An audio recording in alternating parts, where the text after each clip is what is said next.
Assalamualaikum semuanya, selamat pagi. Apa kabar kalian hari ini? Semoga kita semua selalu diberikan kesehatan ya. Amin. Pada hari ini kita akan melanjutkan materi minggu lalu, yaitu relasi fungsi, dengan pembahasan baru tentang banyak pemetaan dan korespondensi satu-satu, serta notasi, rumus, dan nilai fungsi. Agar kita dapat memahami dengan baik, silakan simak video pembelajaran berikut. Bagaimana cara menentukan banyaknya pemetaan? Nah, di sini mulai dari himpunannya dulu ya. Ada himpunan A sama himpunan B. Misalkan himpunan A itu isinya 2, 3, sama 4. Lalu himpunan B isinya A sama B. Pertanyaannya, tentukanlah banyaknya pemetaan yang mungkin dari A ke B. Nah, sekarang kita lihat nih. Soalnya kan dari A ke B. Berarti A itu merupakan daerah asalnya. Lalu si B merupakan daerah tujuannya atau daerah kawannya. Bisa dipahami ya, itu kan konsep pemetaan yang ada di video sebelumnya. Berarti A itu domain, B itu kodomainnya. Nah, sekarang kan yang ditanya ada berapa kemungkinan pemetaannya. Kita harus tahu dulu arti pemetaan itu apa. Pemetaan sama dengan fungsi kan? Nah, waktu itu kita tahu yang namanya fungsi berarti menghubungkan semua anggota yang ada di himpunan asal. Berarti kasusnya di sini semua anggota di A ke tepat satu anggota di B. Nah, baru kita coba cek kemungkinan-kemungkinan jawabannya. Kemungkinan pertama, 2 bisa dihubungkan ke bilangan yang A, 3 ke A, 4 ke A juga. Boleh kan kayak gini? Karena semua anggota di A sudah kita hubungkan ke tepat satu anggota di B. Kemungkinan kedua, bisa aja 2 ke B, 3 ke B, 4 ke B juga. Boleh kan? Kemungkinan selanjutnya bisa aja 2-nya ke A, lalu 3-nya ke A, 4-nya ke B. Terus kemungkinan selanjutnya bisa aja 2 ke B, lalu 3 ke A, dan 4 ke B. Next, kemungkinan selanjutnya bisa aja 2 ke A, lalu 3 ke B, dan 4 ke B. Bisa kan? Next, kemungkinan selanjutnya bisa aja 2 itu ke A, lalu 3 ke B, dan 4 ke A. Next, bisa aja 2 ke B, lalu 3 ke A, dan 4 ke A. Bisa kan? Nah, kemungkinan terakhir bisa aja 2-nya ke B, lalu 3-nya ke B, dan 4-nya ke A. Kayak gitu. Masih ada nggak kemungkinan lain lagi? Kalau kalian mau coba sih boleh, tapi sebenarnya kemungkinannya cuma 8 ini aja. Makanya Pak Beni siapkan 8 space itu. Ini kok udah tahu aja 8? Sebenarnya nanti ada rumusnya. Coba kalian bayangkan ya, ini kan si A anggotanya 3, si B anggotanya 2. Nah, kalau anggotanya aja cuma 3 sama 2 ini bisa 8, bayangkan kalau anggotanya ada misalnya A-nya ada 20, terus B-nya ada 30. Bakal banyak banget kan? Nggak mungkin dong kita mau gambar-gambarin ini semua. Makanya nanti kita akan gunain rumus aja untuk menentukan banyaknya pemetaan yang mungkin dari suatu himpunan ke himpunan yang lain. Oke? Oke, ini dia rumus untuk menentukan banyaknya pemetaan yang mungkin dari suatu himpunan ke himpunan yang lain. Nah, misalkan kita mau cari pemetaan dari himpunan A ke B ya. Berarti kan asalnya di A, tujuannya ke B. Nah, banyaknya pemetaan rumusnya banyaknya anggota tujuan berarti si B dipangkatin banyaknya anggota asal berarti si A. NB pangkat NA gitu ya. Nah, supaya kalian lebih paham, kita langsung aja ke contohnya. Di sini himpunan A-nya itu 2, 3, 4, himpunan B-nya A sama B. Nah, kita cek dulu. Di sini NA atau banyak anggota A ada berapa? Di dalamnya ada 1, 2, 3 kan? Berarti NA sama dengan 3. Lalu banyak anggota B, NB sama dengan 1, 2. Berarti ada 2 aja kan? Berarti NA-nya 3, NB-nya 2. Nah, yang ditanyakan banyaknya pemetaan dari A ke B. Tujuannya B, awalnya atau asalnya ada di A. Berarti nanti NB pangkat NA gitu ya. Sama dengan NB-nya ada 2, pangkat NA-nya ada 3. Berarti 2 pangkat 3 sama dengan 8. Benar kan? Tadi di sini ada 8. 1, 2, 3, 4, 5, 6, 7, 8. Jadi kayak gitu cara menentukan banyaknya pemetaan. Bisa dipahami kan? Oke, sekarang kita beralih ke korespondensi satu-satu. Korespondensi satu-satu dari himpunan A ke himpunan B adalah fungsi yang memetakan setiap anggota pada himpunan A kepada tepat satu anggota pada himpunan B, dan juga sebaliknya. Inilah nanti yang membedakan antara fungsi biasa dengan fungsi yang korespondensi satu-satu. Kalau fungsi biasa, kita cuma memikirkan himpunan asalnya. Sedangkan kalau di korespondensi satu-satu, kita harus memikirkan himpunan tujuan juga. Contoh kayak gini. Kalau misal ada himpunan A sama himpunan B. Kalau fungsi biasa, itu kan bisa aja kayak gini. A1 ke B1, A2 ke B1, A3 ke B4, A4 ke B2. Bisa kayak gini kan? Ini udah fungsi kan? Kenapa? Karena semua anggota di A, dia memiliki pasangan satu buah di himpunan B kan? Tapi masalahnya kan di himpunan B ini ada B3 nih yang nggak punya pasangan. Berarti ini bukan korespondensi satu-satu. Terus korespondensi satu-satu kayak gimana? Kayak gini. Misalnya A1 ke B1, A2 ke B2, A3 ke B3, A4 ke B4. Nah, kita bisa lihat kan, seluruh anggota A punya pasangan masing-masing di himpunan B. Jadi di B pun semua anggotanya punya pasangan di A, kayak gitu. Bisa dipahami ya? Jadi dari sini kita bisa simpulkan juga, kalau dia korespondensi satu-satu, berarti banyak anggota himpunan A itu harus sama dengan banyak anggota himpunan B. Kalau di sini A itu ada 1, 2, 3, 4, maka himpunan B anggotanya juga harus 4. 1, 2, 3, 4. Kayak gitu. Bisa dipahami ya? Oke, supaya kalian makin paham, mari kita kerjakan beberapa contoh soal berikut. Tentukan banyaknya kemungkinan pemetaan dari himpunan A ke himpunan B. Di sini A-nya adalah bilangan prima kurang dari 5. Berapa tuh? Berarti bilangan prima yang kurang dari 5 pasti 2 dan 3 aja kan? Selanjutnya himpunan huruf vokal. Berarti mulai dari A, I, U, E, dan O. Berarti ini ya. Nah, dari sini kita bisa simpulkan banyak anggota A berarti kan ada 1, 2. Berarti ada 2 aja. Lalu banyak himpunan B berarti ada 1, 2, 3, 4, 5 kan? Berarti NB sama dengan 5. Nah, karena yang ditanya banyak pemetaan dari A ke B. So, kita langsung aja masukin ke rumus ya. Karena tujuannya B, berarti NB dulu yang disebut. NB pangkat NA. Berarti kan sama dengan NB-nya 5 pangkat 2. Berarti sama dengan 25. Kayak gitu. Gampang kan? Lanjut lagi. Sekarang banyaknya kemungkinan pemetaan dari B ke A. Ini penulisan notasi ya. Kalian mungkin waktu kelas 7 sudah pernah belajar di materi himpunan. Jadi semua bilangan asli, A itu kan bilangan asli antara 1 sampai 4. Berarti nanti ini anggotanya adalah 2, 3. Udah itu aja kan, 2 sama 3 kan. Karena antara 1 sama 4. Lanjut, yang B-nya bilangan ganjil antara 5 dan 13. Berarti kalau bilangan ganjil antara 5 dan 13, 5 sama 13-nya nggak masuk kan. Berarti isinya cuma 7, 9, lalu 11 ya kan. Nah, dari sini kita tentukan NA-nya adalah 1, 2. Berarti ada 2. Next, NB-nya sama dengan 1, 2, 3. Berarti ada 3. So, karena yang ditanya berapa banyak pemetaan dari B ke A, ingat ya, asalnya B, tujuannya A. Berarti rumus pemetaannya jadi NA. Ingat tujuan dulu ya, baru awal. NA pangkat NB. Nah, NA-nya kan 2. Pangkat NB. NB-nya 3. 2 pangkat 3 sama dengan 8 ya kan. Ya udah kayak gitu aja. Gampang kan? Oke, lanjut lagi. Diagram panah yang menunjukkan korespondensi satu-satu antara himpunan A ke himpunan B adalah yang mana? Kita cek yang kiri atas dulu ya. Di sini P-nya dihubungkan ke 1, Q ke 3, R ke 2. Berarti semuanya masing-masing punya pasangan 1 semua kan? Jadi yang ini korespondensi satu-satu. Next, yang kiri bawah. Yang ini P ke 3, Q ke 1, R ke 2. Berarti ini juga korespondensi satu-satu. Karena dia masing-masing memiliki satu pasangan. Next, nah yang kanan atas. Ini coba kita lihat. P sama 1. Berarti masing-masing punya satu pasangan kan? Q sama 3. Tapi R juga ternyata sama 3. Berarti 3 ini pasangannya ada 2. Q sama R. Berarti ini salah ya. Dan lagi di sini 2-nya juga nggak punya pasangan. Berarti yang ini bukan korespondensi satu-satu. Cek yang terakhir. Di sini jelas ya, 1 ini nggak ada temen. Berarti udah pasti bukan korespondensi satu-satu. Bisa dipahami kan sampai sini? Oke, lanjut lagi ke soal terakhir. Di antara HPB berikut ini, manakah yang merupakan korespondensi satu-satu? Ini gampang ya. Masih ingat yang fungsi? Kalau fungsi kan yang penting, yang pertamanya ini nggak ada yang sama kan? Itu kalau fungsi. Kalau korespondensi satu-satu, semuanya nggak boleh ada yang sama. Gitu aja, gampang kan? Kita cek satu-satu nih ya. Kalau opsi yang A, ini domainnya ada A, B, sama C. Berarti daerah asalnya udah beda semua kan? Next, sekarang kita cek daerah hasilnya. Di sini ada 1, 2, sama 2. Wah, ini ada yang sama nih. Berarti dia bukan korespondensi satu-satu. Oke? Next, yang kedua. Di sini domainnya ada A, terus A lagi. Ini aja udah pasti bukan fungsi. Kalau dia bukan fungsi, udah pasti bukan korespondensi satu-satu. Oke? So, ini salah. Next, yang C. Domainnya A, B, sama C. Benar. 1, 2, dan 3. Semuanya sudah beda kan? Berarti ini adalah korespondensi satu-satu. Next, yang D. Kalau D, itu kan domainnya udah beda semua nih. A, B, sama C. Tapi hasilnya itu semuanya ke 1 kan?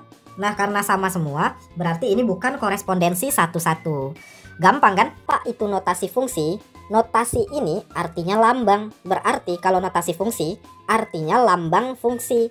Lalu bagaimana cara melambangkan fungsi? Kayak gini. Fungsi itu dinotasikan atau dilambangkan dengan huruf kecil.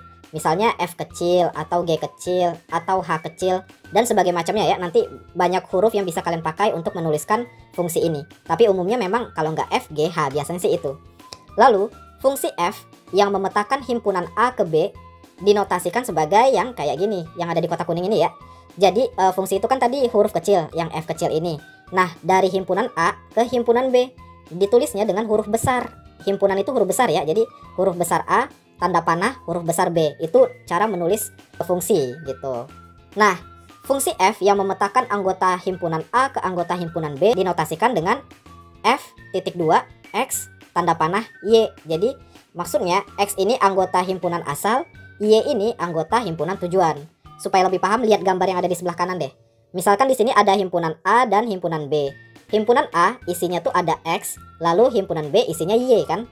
Nah, fungsi F itu menghubungkan atau memetakan dari himpunan A ke himpunan B. Yang dia petakan di sini anggotanya si X nih. Jadi X dipetakan ke Y. Makanya kalau dikasih notasi, nulisnya kayak gini, F.2 X tanda panah Y. Artinya dari X ke Y, kayak gitu. Bisa dipahami kan? Lanjut poin terakhirnya nih.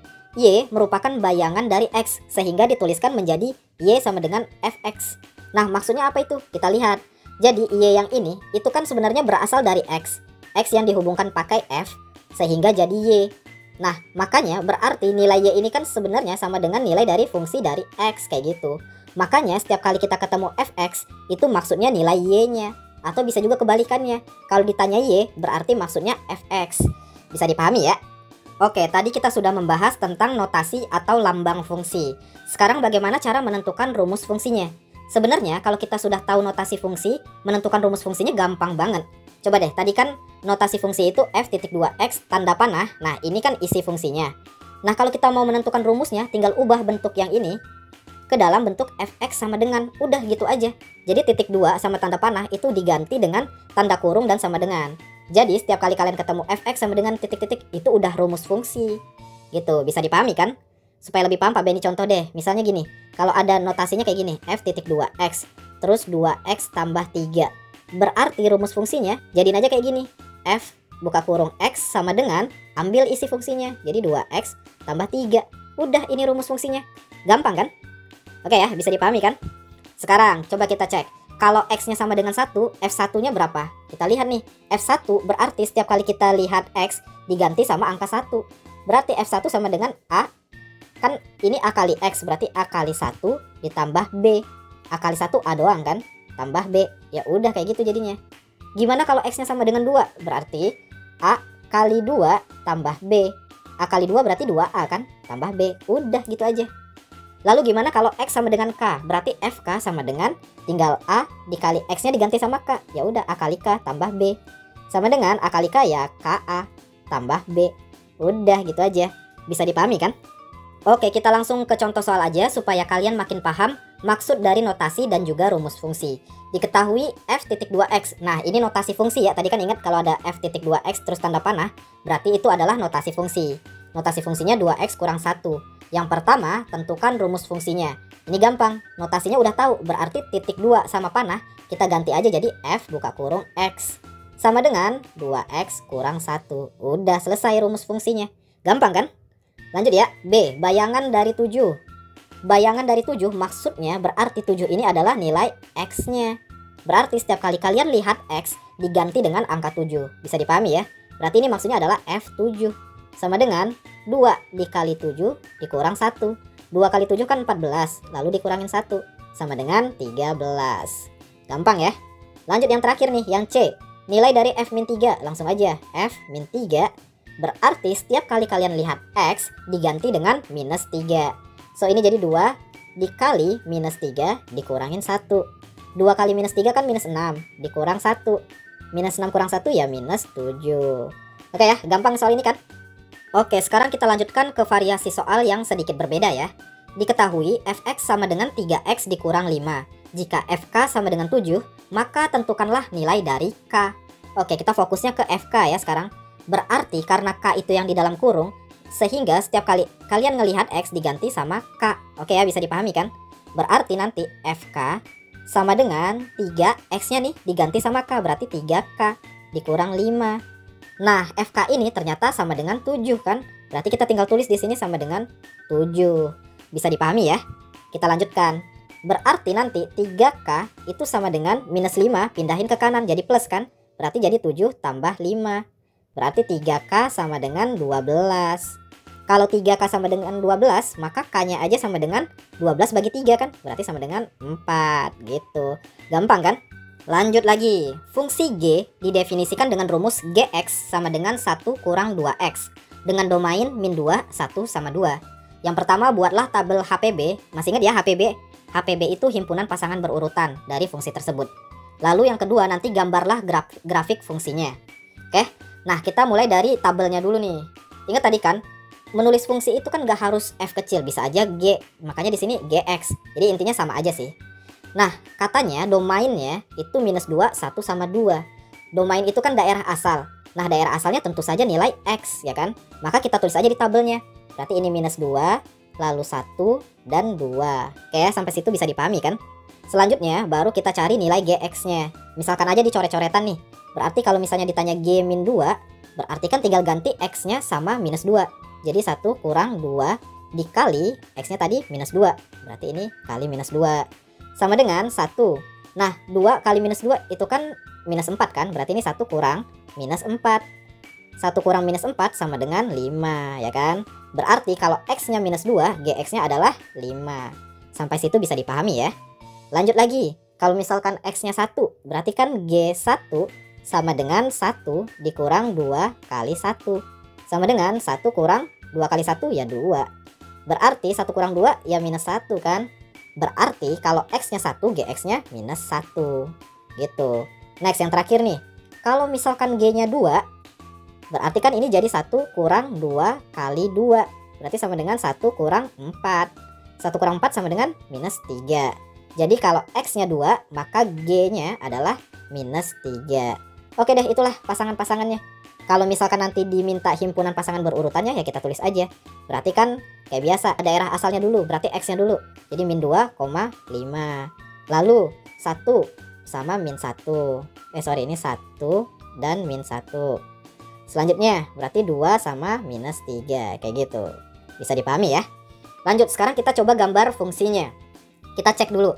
Kalau X-nya min 2, GX-nya 5. Nah masih ingat kan ya, nilai GX tadi itu kan sama dengan nilai Y. Kalau di sumbu koordinat, GX itu nilainya Y. Mau GX, FX, HX, itu kan semuanya fungsinya. Itu sama dengan Y. Oke? Lanjut. Berarti kalau X-nya min 2, Y-nya 5. Min 2, 5. Berarti kan di sini posisinya. Selanjutnya, kalau misalnya X-nya 1, Y-nya minus 1. X1 di sini, Y minus 1. Berarti di sini kan? Di sini ya. Bisa kelihatan kan? Lanjut. Kalau misalnya X-nya 2, Y-nya minus 3. X-nya 2. Y-nya minus 3, berarti di sini. Y-nya minus 3 kan, berarti di sini. Ya udah, kita tinggal hubungkan aja titik-titik ini dengan suatu garis lurus. Ini sorry ya, Pak Benny nggak pakai penggaris, jadi kurang lebih gambarnya kayak gini.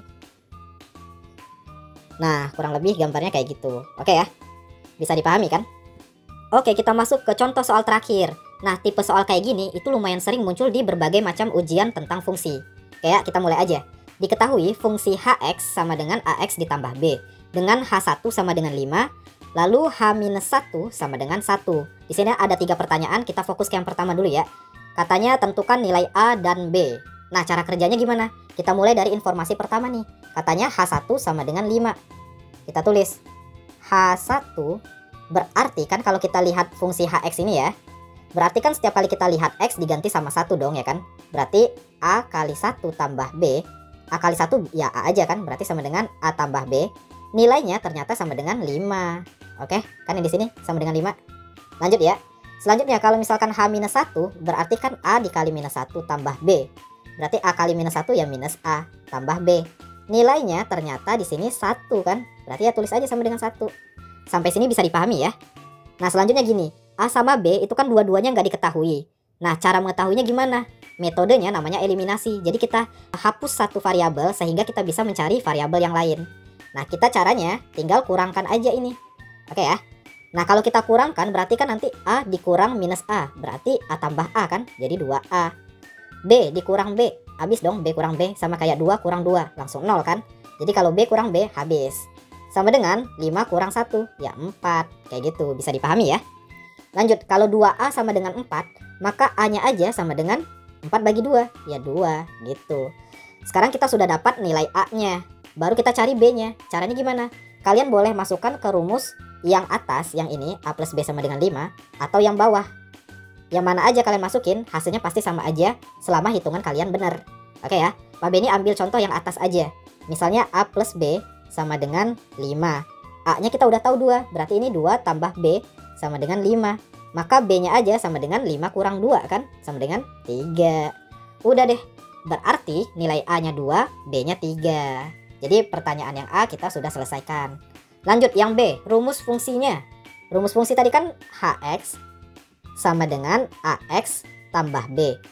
A sama B udah tahu, berarti kita tinggal masukin aja. A-nya 2 berarti jadi 2X tambah B-nya 3, jadi 2X tambah 3. Ini dia rumus fungsinya. Selesai ya pertanyaan kedua. Nah, pertanyaan terakhir. Berapakah nilai dari A kurang B? Tadi A-nya sama dengan 2, B-nya sama dengan 3. Berarti A kurang B sama dengan 2 kurang 3. Sama dengan minus 1. Bisa dipahami kan? Nah, bagaimana? Kalian sudah memahami materi tersebut kan? Untuk tugas hari ini, silakan kalian menyalin materi yang ada di video pembelajaran tadi. Ya, video pembelajaran yang sudah kalian tonton. Sekalian salin semuanya di buku catatan ya. Batas pengumpulan sampai jam 3 sore. Harus tepat waktu dalam pengumpulan ya. Terima kasih. Wassalamualaikum warahmatullahi wabarakatuh.